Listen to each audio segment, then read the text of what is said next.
নমস্কার বন্ধুরা, আপনার হাতে একটা এমনি ধরুন 1 অ্যাম্পিয়ারের মোবাইল চার্জার আছে, ঠিক আছে, তার জ্যাক আছে, সব কিছু আছে। কিন্তু দেখছেন আপনি মোবাইলে চার্জ দিচ্ছেন, বারবার দেখছেন যে আপনার চার্জ ফেল হচ্ছে, মাঝে মাঝে বাতি জ্বলছে অফ হচ্ছে, আপনার ডিস্টার্ব হচ্ছে, মাঝে মাঝে দেখবেন ঘন্টি মারছে। কেন হচ্ছে এটা? এবার আমি আপনাকে দেখাচ্ছি। এই দেখুন, এটা দামি কর্ড, কোম্পানির অরিজিনাল, কিন্তু কিছু কিছু সময় দেখবেন এই জ্যাকগুলো খারাপ হয়। এটা হচ্ছে 2 নম্বরই জ্যাক। এগুলো এমনি লোকাল পাওয়া যায়, এগুলো দেখতে মোটা লাগে কিন্তু ভালো না। এর প্রবলেমটা কী দেখুন, আমি আপনাকে দেখাচ্ছি। এই জ্যাকটা যখন আপনি ঢোকাচ্ছেন, এই জ্যাকটা ঢোকানোর সময় আপনার স্মার্টফোনে কী প্রবলেমটা হচ্ছে সেটা খেয়াল করে দেখুন।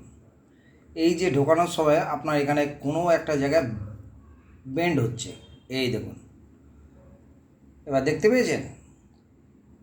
এবার কি হচ্ছে, আপনি এখানে যদি ব্ল্যাক টেপ দেবেন, ব্ল্যাক টেপ দিয়ে আপনি ভাবছেন ঠিক হয়ে যাবে, না। এই ব্ল্যাক টেপ দেবেন, এটা স্ট্রেচ হয়, ঠিক আছে।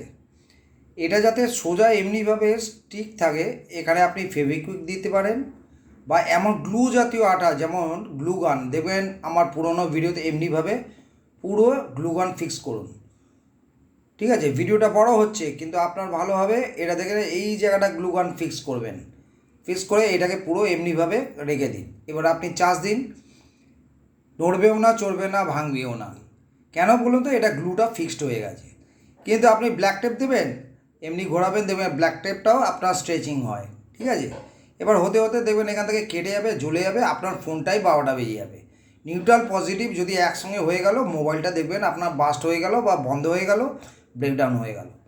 বন্ধুরা, কেমন লাগলো অবশ্যই কমেন্টে আমায় জানান।